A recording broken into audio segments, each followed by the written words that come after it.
how does innovation and strategy fit? Strategy is innovation. Because what is strategy? Strategy is about change. Strategy is not about status quo. Strategy is about change. And strategy is always about the future. How is the future environment going to be and how you need to adapt. That's what innovation is. Innovation is about adapting to change. And therefore, in my mind, strategy is innovation. And unless you master managing innovation, you cannot master managing strategy. So I see them as really one and the same thing. Because strategy is not about status quo. In fact, it's interesting, economists use the word equilibrium a lot. It's very important for economists. In my mind, if strategy is innovation, innovation is about creating disequilibrium. Innovation is about disturbing equilibrium. Therefore, we need to shift attention away from equilibrium to how do we disturb equilibrium.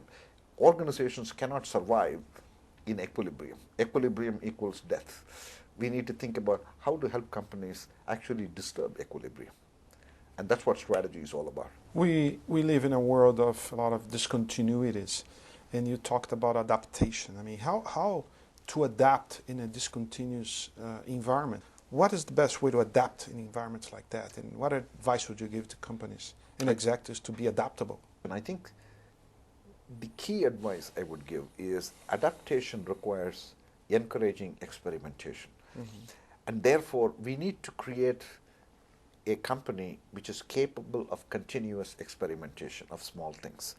And the big changes are a result of smaller changes.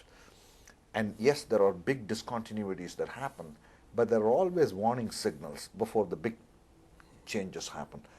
It is important for companies to pay attention to those warning signals and conduct a number of experiments to test whether there is some potential opportunity when the signals are weak. In fact, the metaphor that I use is tectonic plates. Tectonic plates are constantly shifting. When they shift, there are tremors. The best time to react is to watch those tremors, monitor the tremors, and take action. Because if we ignore the tremors, one day there will be an earthquake. That's too late.